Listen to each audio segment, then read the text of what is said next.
Welcome back to the morning show here on Arise News. Lagos State had less than 20% voter turnout 2 weeks ago during the presidential and National Assembly elections. Only about 1.1 million people came out to vote out of the 6.6 million registered voters. Nigeria's commercial capital city is the most populous state in the nation with 20 million residents.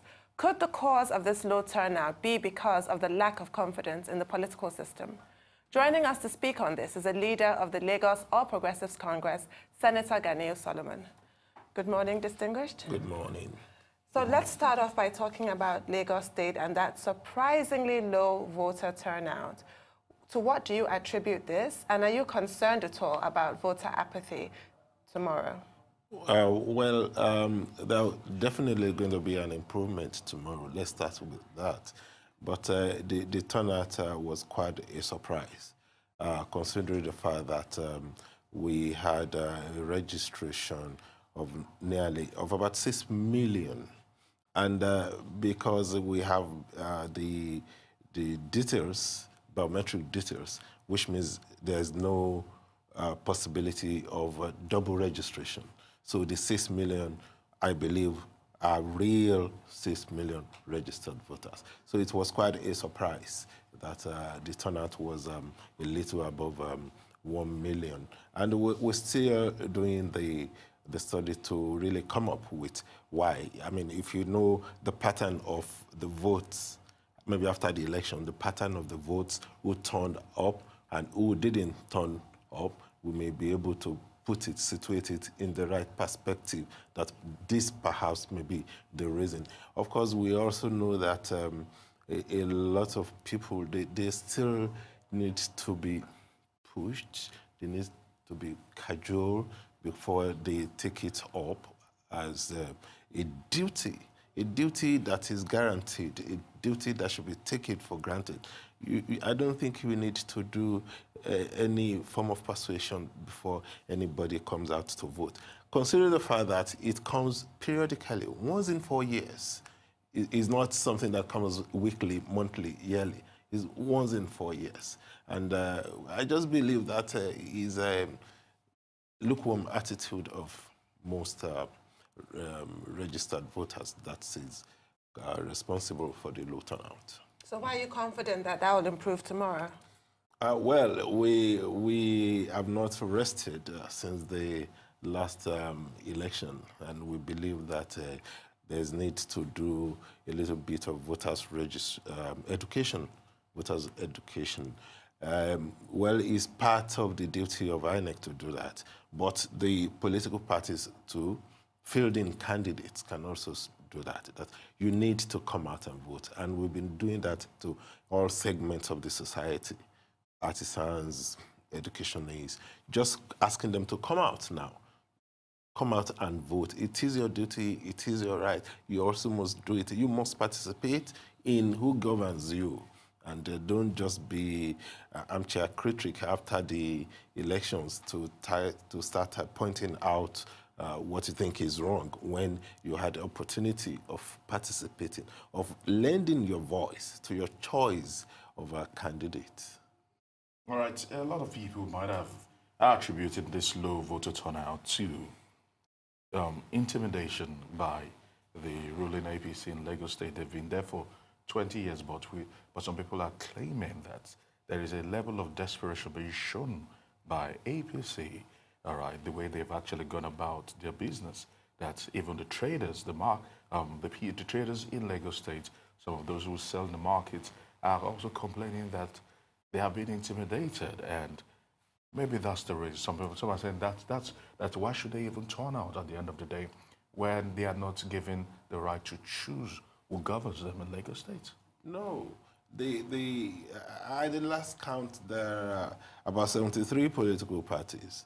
And in Lagos, for the Lagos election, gubernatorial election, there should be about over 30 political parties participating. So you have the choice. And nobody is saying, come out and vote, and you must vote for this particular, candidate. You have the choice. That is where the question of political education comes in. We need to educate them.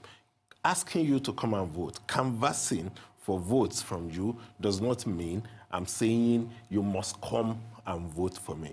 And the party, the government in Lagos State and the party too have done quite a lot to synthesize people that there is a need for them to come out and vote. We spoke to market women under no duress, without any intimidation, without any threat of, if you don't vote for us, this is what's going to happen to you. No, we don't go but that far. But there have been allegations that they stop people from opening shops. No, even on that day, there is no movement. No, not on the day of the election. We're even talking about even after the elections. No, after for those that didn't vote for the APC. After the elections, there were video recordings of people saying they were being threatened. Sorry. After the election, there's no issue of people saying don't open your shop or open your shop.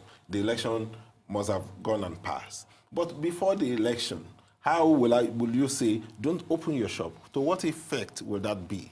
Because the major day, the most important day, is the day of the election. And there is restriction of movement on election days. The same thing will happen on Saturday. So there's nobody that is going to open. I believe whoever says that, you first want to look at that fellow and try to see where he or she belongs to. Because I've never heard about anybody saying they told us that we should not come out. I mean, you are free to come out. And what we want, even though we don't have, we can canvass for votes, not on election day. We can canvass for those before election. We want as many people as possible to come out. The main thing is we don't know whether, if I ask you to come out now to come and vote, canvassing you to come and vote, I don't know whether you're going to vote me or you're not going to vote me. But I still believe that the first thing I have to do as a political party is to ask electorates to come out and cast their votes. The other part, whether you're going to vote for me, is just a gamble. It may go either way. So let's talk about these violence and disruptions we saw in Lagos at the last election. It's nothing like we've seen before. And some of those affected areas are under your senatorial district when you were in the Senate. Right, Lagos West, which is Mushin, Oshodi, Solo, especially Okota. How did you take that news when you saw that? No, there was nothing in Mushin. We put that straight.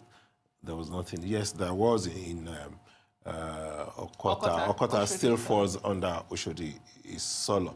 Well, it was a sad situation. And some 3 days ago, we were also on the news warning first party members that we continue to warn party members that don't engage in any violence situation. Don't engage in any situation that will disrupt the conduct of the election. We believe very strongly that at any time we stand to gain, we start to win the election, and we will not want those elections disrupted. I believe it's those people that may not win that may gain from disrupting the elections. So I don't see any reason why we want elections disrupted if we know that we are coasting home to victory. Talking about warning parties, you also had a meeting with the members of the NURTW, yes, with the national leader of the party. That's right, just 2 days ago. That's right, yes. What is the relationship between your party and that union chapter in Lagos? Because this union is apolitical. But we also saw them disrupting the governorship primaries in Ikeja, where lives were lost. Oh, okay. And why was that meeting at the instance of Senator Tinubu and not the Governor Ambode? Well,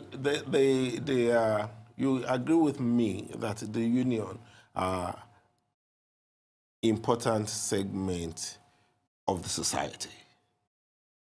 They are members of the society. They are Lagosians. I mean, living in Lagos. They are Lagosians. And if we have a situation on our hands, we met market women. There are market women and men union. We met artisans. We met every segment of the society. And this union seems to come up every time there's violence. I'm coming. We had to call them and pass the same warning because some of them, apart from being members of the union, belongs to different political parties. And we felt we should call them. And I happen to be there. If you see yes, you're with the national leader. Yes, if you see the clip.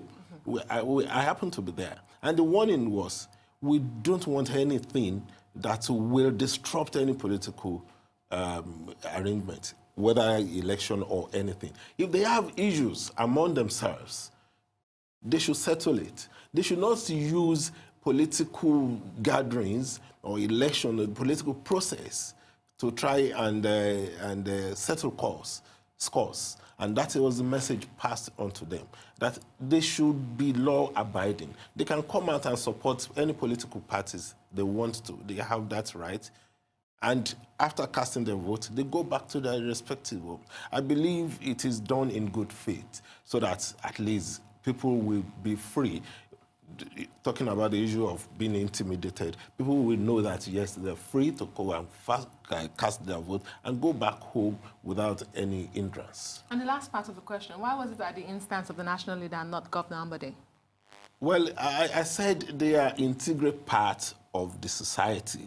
And I also said, as a party, we've met different segments. We've met markets. So this was not a state issue, but a party issue? Yes, it's a party issue. And that is why I also said that it is INEC that's supposed to do a lot of political education, educating the electorates on what is expected of them, what they can do, what they stand to gain by participating in election, what they stand to gain in quotes, if you try to disrupt election. But if it is done by any political party, I mean, it is adding value to the process. It's not deducting anything from it. Okay, still on the issue of voter turnout. That's right. I want to look at it from a national scale now. Yeah. If you check the voting across the South, yes, it was quite poor. But in the North, you see huge turnouts going by the numbers that were posted at the last election. But it seems to me that perhaps the politicians here don't connect well with their followers compared to what happens in the North. Or else, how do you explain the kind of turnout we saw in Borno, Yobe, Katsina, and other places? I don't agree. Let's go back. In 1979, there was the election between UPN and NPN, I think was 7 and 5, 7 million, 5 million. In 83, the next election, NPN had 12 and UPN had 7. Since then, it has been progressing. It has been progressing till we got to 2015. And that was when the issue of card readers came about. It dropped to 15 something, maybe 11 or 10. But if you look at the record now, there was a decline in all states, whether the South, whether the North, all states. The degree of the decline may differ. It may be steep in some, it may be a little in some, but there has been reduction from 2015 to 2019 in practically all the states. But as I said, it may be different degrees. But so the main issue is we should be talking about the decline in voters' turnout nationwide, rather than situate it in Southwest or South or a particular state. I think it is a current phenomenon that needs to be studied and find out what is the reasons for this. How do we encourage people to come out to vote? If we have, at one point they said 84, at another point they said 82, okay, let's agree 82 million Nigerians registered. And we had 15 plus 11, 26 voting. So where are the rest? I mean, it's not a matter of Lagos now where they can say, okay, they force them to lock up their shop, they lock them at home. So, but we are talking of a global phenomenon, a national phenomenon. So what happened to them? Where are they? If I may come in again. Yes. Apathy is regarded as input into the political system. Is this also not a lack of confidence in Nigerian politicians who don't deliver on their words to these people, to the extent that why do we even bother to go and vote? It's the same promises again. The promises, we are still where we are. But that would not solve any problem. That will not solve any problem. And that is why we need to let them know that staying away will not solve the problem. Rather, it adds to the problem. You can go out to say, okay, yes, there are two reasons why one goes out to vote. Is it that I want this particular candidate, or I don't want this particular candidate to win. In that case, I vote for another candidate. That is two major reasons. But if you now stay off, that means you don't have any say. You are less concerned about what happens to the society, what happens in your country. So we cannot justify our party in any way. But the main thing, the most important thing, is to let electorates know that, yes, where the government is not doing well, the best way to come out is to go and vote. You can vote out a government that you think is not performing, and you can bring in a new government that have hope that will perform. You see, the 4 years period gives you that power. I mean, you can stay and wait, let them do whatever they want to do. At the end of the 4 years, they will seek your support. They will come to you, asking for votes. That is when you now come out and use your big stick, which you have, is enshrined in the Constitution. Nobody can take that away from you. What of the issue of our votes don't count? Our votes do count. Because over time, politicians have what they call a winning machinery. And this has to do with other means other than the votes counting. You see, the moment we get our electorate to be interested in political activities, it will extend to being interested in my votes counting. If I leave my house, if I leave the comfort of my house by 8 o'clock in the morning to go and cast my vote, I want to see that vote to the end. I mean, I can as well wait till it is counted, and I take mental note or even note of what is counted, which can be checked anywhere. And so, by so doing, you are encouraging people to make sure that, look, it's not enough for me to just go in there and return home to go and watch whatever they do watch, or just take the opportunity to go and play and do whatever. You can make sure that you monitor the votes.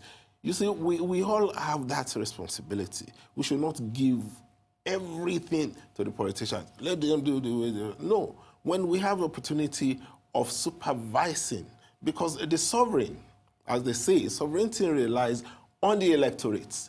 They have that singular power.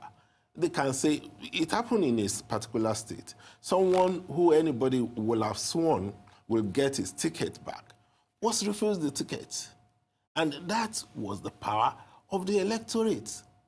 It was amazing, it was shocking, but it came out. They said, no, we're not giving you. So if people start to realize that they have this enormous power, if, for instance, you refuse that, look, I'm not even going to bargain with anybody. I've made up my mind on whom to vote for, come rain, come shine. At the end of the day, whom you want to vote for, if you have a collection of people who share that belief, will at the end of the day win the election. Now, I would agree with you that the responsibility ultimately lies on the electorate, and there's no excuse for abdicating that responsibility. It's also a privilege, it's a right. However, the instinct for self-preservation is universal. If you feel that your life potentially could be in danger, the tendency will be to stay away from the polls. To take you back to your response to Adesa's question, you were with the national leader of the APC, Senator Bola Tinubu, when you addressed the Road Transport Workers Union.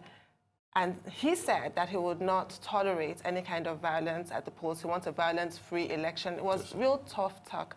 But however, just last night, there was a bloody clash between two APC factions in Ijanikin, where 2 are found dead, 35 vehicles destroyed, properties destroyed.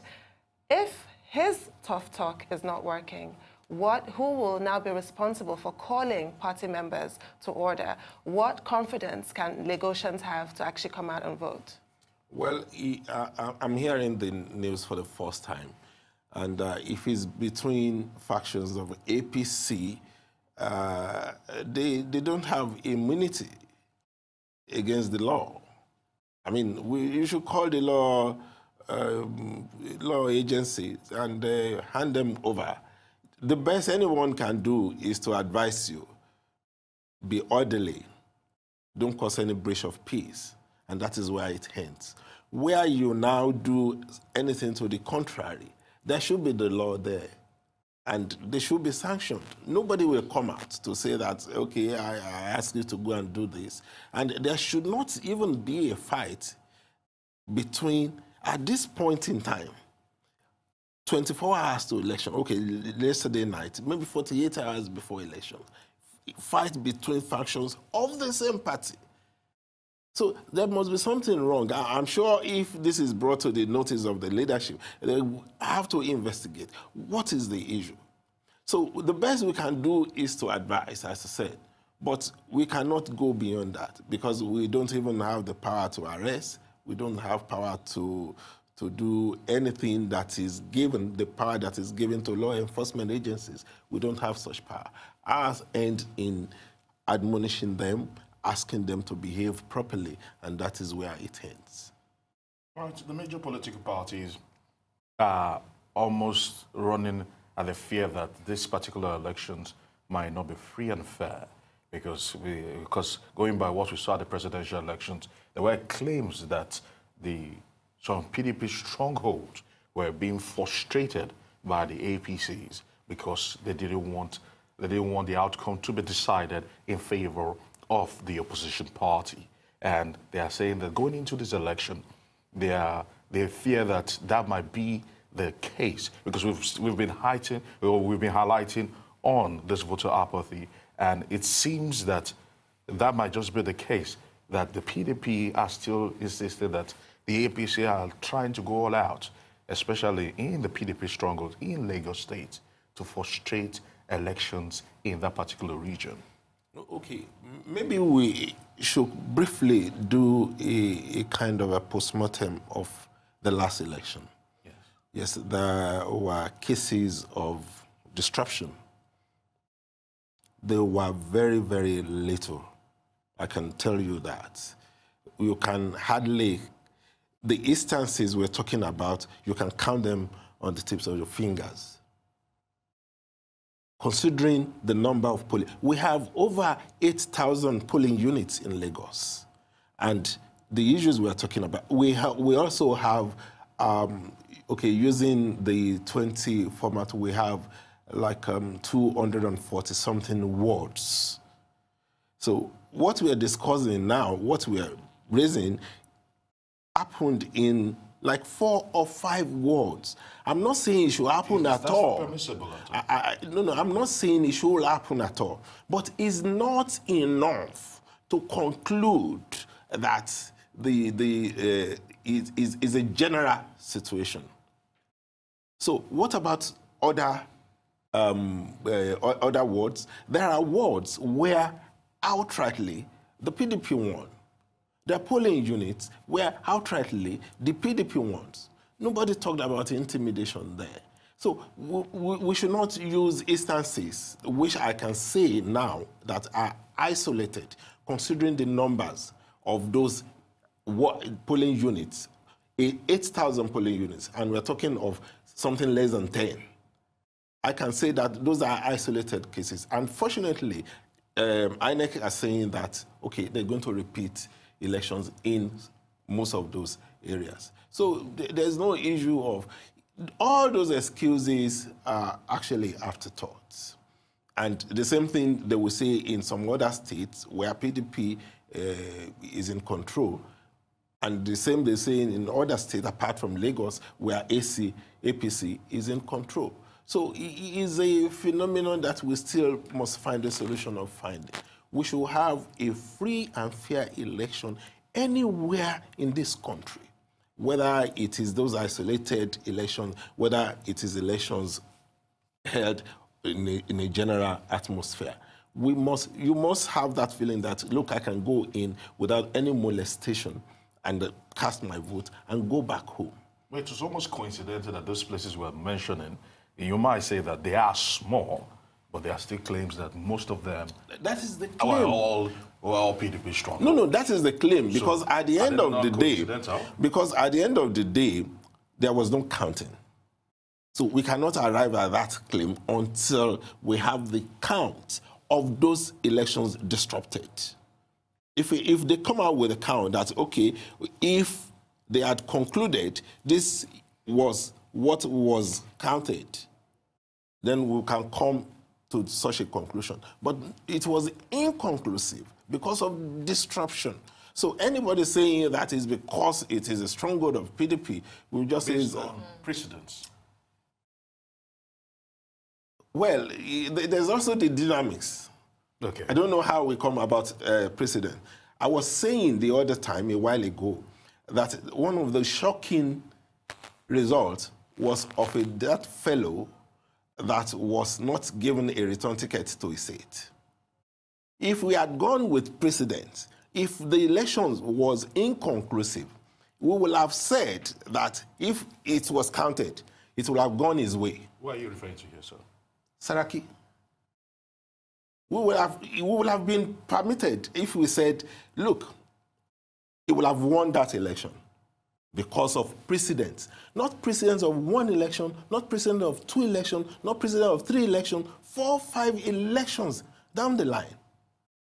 It's the Saraki dynasty that will always win that seat. But suddenly, we felt, am I hearing right? But it actually turned out that he lost the seat. So what if we had concluded that because of precedents, he would have won, and we came to the conclusion that it was a PDP stronghold? We would have been wrong. So when we come to precedents, jumping to conclusion, we should be very careful. Anything can happen. We are talking of dynamics of politics. It can go either way. Talking about the dynamics of politics, and you rightly mentioned and veered to the Senate. Let us talk about the Senate. Yeah. Some political heavyweights, lost their bid to return to the 9th Assembly. Yes, one of which is the Senate President, Bukola Saraki, the minority leaders, former and incumbent, long-standing senators such as David Mack. What do you think will play out at the 9th Assembly? I mean, there's already lobbying going on for the seat of the presidency of the Senate. What is likely to play out? Well, I see the presidency. Okay, maybe I should see the president himself getting more involved in, because he's a party man. As President Muhammadu Buhari getting involved in the Senate business? No, not in the Senate business now. Okay. He belongs to a political party, APC. The 8th Senate, I've described it because I don't like attacking the institution, as constituted by the good, the bad, and the ugly. And because they are immersed in crisis, they were not able to do that which they were supposed to do. But coming around in this 9th Assembly, they should not allow it to go the way 8th Assembly started. They should be interested in the leadership, because it's the leadership problem that got the 8th Assembly into the mess they found themselves, where an individual could bargain, could cut a deal with another party and shortchange his party in the process. But now they should not leave it, because they need to work together. And in setting up the leadership, after setting up the leadership, yes, you're on your own, to your 10th history. But initially, they must be interested in how do we do it? How do we do the zoning? It may not be in the Constitution, but we can, whether we like it or not, the zoning arrangement is there. We must take consideration of where the president came from, where the vice president come from. So where will the Senate president come from? Where will the speaker come from? And when that is done, fortunately, they have the good number, 65, as of now, 65. With that, the party can say, yes, this is what we want. They must not show just passive interest, that, okay, yes, go and do it. They've done it once, and the outcome is disastrous to all and sundry. But now, I believe they should be interested. Maybe rather than say the presidency, I should say the party leadership. Okay, because we have 2 governors from your party that are now going to the Senate, the 9th Senate. Yeah. And they are at loggerheads with the national chairman. Don't you think that this is the same recipe going into the 9th Assembly playing out that happened in the 8th Assembly? Well, without mentioning names, I think I know who the governors you're talking about. But I don't see them upturning whatever decision the leadership decide now. Not maybe in the past, but not now. We have a firm leadership now, and they also must have learned from what happened in the 8th Senate. I mean, the interest then shown was very, very passive, as if, look, everything will sort itself out. No, things will not sort itself out. You have to be proactive. You have to make sure that things are done the proper way. So it won't happen. Yes, they may have their own interests. They may think they have enough influence amongst some other senators. But senators come from states, and states also have their leaders. And right now, each state will tell their senators, this is what we expect of you to go and do that. That first day is very important. When they do the inauguration, that is when they elect their leadership. This is what we expect you to go and do. And once the message is sent to them and they conform, we will be in a better situation than the previous one. Senator Ganiyu Solomon, if we look at history, because it's like I don't think you have captured it the way it happened. Okay. Last time around, you had the numbers. So the issue of number wasn't the problem. Also, the party tried to also impose by stopping some persons from aspiring. That was where your problem came from. So perhaps if you follow that route again, you may run into the same problem. It wasn't that you were outvoted. The minority party simply joined a faction of your party to produce the leadership. It can happen again. No, it won't happen. Okay, but just let me learn. I just feel I should give that background. But what the Constitution says is that senators or House of Rep members are the ones to elect their leaders. And we have precedents where party prefer candidate A. Senators or House of Rep members got there and in their own politicking appointed somebody else. Aminu Tambuwal was not the choice of the PDP hierarchy. That's right. So it can still happen to your party if you don't handle it well. Well, that is a good advice. I'll take it as advice because, as I said, if we don't handle it well, and I said the leadership this time will take more than a passive interest. Okay, let's go historical too. During the time of Obasanjo, you know how many Senate presidents he single-handedly installed and also removed as president. We may say that is dictatorial, but he also did it in the ambit of the law. He didn't do anything illegal in making sure they are removed or installed. So it means it showed interest. He was interested in who at any point in time was his Senate president. And that is why I said this time around, we will show more than passive interest in who becomes. This is an issue of calling everybody together.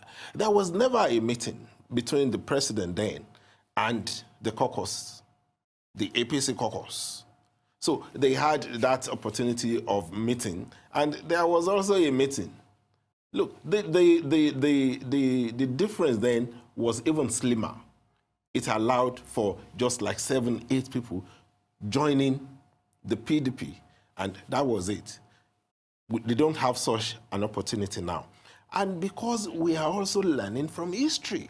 We know what happened in the 8th Assembly, where we cannot pass budget in 6, 7, 8 months. And the government was handicapped. We will not want that to happen anymore. So we give it what it takes. If it means sitting now till the inauguration day to decide on the candidate, it's about give and take. When you do consultation enough, say, okay, let's have this person. It's not about giving it to a particular individual now, but it's about first agreeing on where it goes. Then we search for who is from that particular place and who is ranked enough to occupy that position, who is qualified enough, considering everything, that can at least project the image of the party. I believe when we do this, that's why I said we'll take to the advice. When we do this, I believe we will come up with a choice that will be a pride to our political party. I just want to look at another aspect of the Senate, especially from the angle of Lagos State. That's right. You don't seem to place premium on ranking members, because the way you change senators, somebody expected by now you should be in the Senate using your wealth of experience. Perhaps apart from Oloremi Tinubu, who is going for the 3rd time, I cannot remember any senator from Lagos who has been given such opportunity. How do you arrive at picking your senatorial candidates from Lagos? How do you arrive at that? Because you seem to change them so often. Let me talk about myself first. It was a matter of choice. After serving the 2nd term, I decided to give the gubernatorial slot a shot again, which was not to be. So it was a matter of choice. I actually had the opportunity. I was given the opportunity, okay, do you want to return? But because I believe that I was going, politicians are, how do they consider them? Optimists. But you were not anointed by the Godfather. No. I did not win the primaries. There is no anointment. I didn't win the primaries. And so that was it. And in the case of Mrs. Tinubu, there was this urge that, look, because she's done very well in that particular senatorial district, that, look, there's going to be a vacuum if we have a newer person trying to say, but okay, why don't we allow you to go second? Because she was determined not to go back. But the pressure for her to go back was so enormous. That much I know. Now, before we wrap it up, ahead of tomorrow's elections, there has been a row and also a debate about the role of the military going into being deployed for the elections. Of course, the Chief of Army Staff has said that the military will be deployed. What's your take on that? Do you think they should, what level of involvement should the military actually have in this particular elections? Well, if the military, if in the wisdom we should have the presence of the military, I will not fault that. Because nationwide, there were news reports that not less than 20 lives were lost. One life should be concerned to us. If we can protect, if we can deploy the military to save one life, I think we must have done a good job. So if they believe that we should have their presence, it's not that they will get involved in the actual process, but having them in case there's going to be the issue of a breach of peace, I won't say no to that. For instance, I said in Lagos we have 8,000 polling units, and each polling unit is supposed to have one law enforcement agent around. I'm not sure we have enough, because we must also have some people patrolling the streets and guiding institutions in case there's a breakdown of laws and orders. So where we have them on standby or in states where it is necessary, there are some states who, whatever you say, they are preparing, they will be preparing for fight. And if that is the message they understand, having the military standby who will pack whoever tries to do that, if that will solve problems, I don't have any objection to that. Thank you so much for your time, Senator Ganiyu Solomon. Thank you very much indeed. Thank you. Thank you. It's time now for a short break. When we come back, Chief Press Secretary to the INEC Chairman, Rotimi Oyekomi, will be here to discuss the Commission's readiness for tomorrow's elections. Stay with us.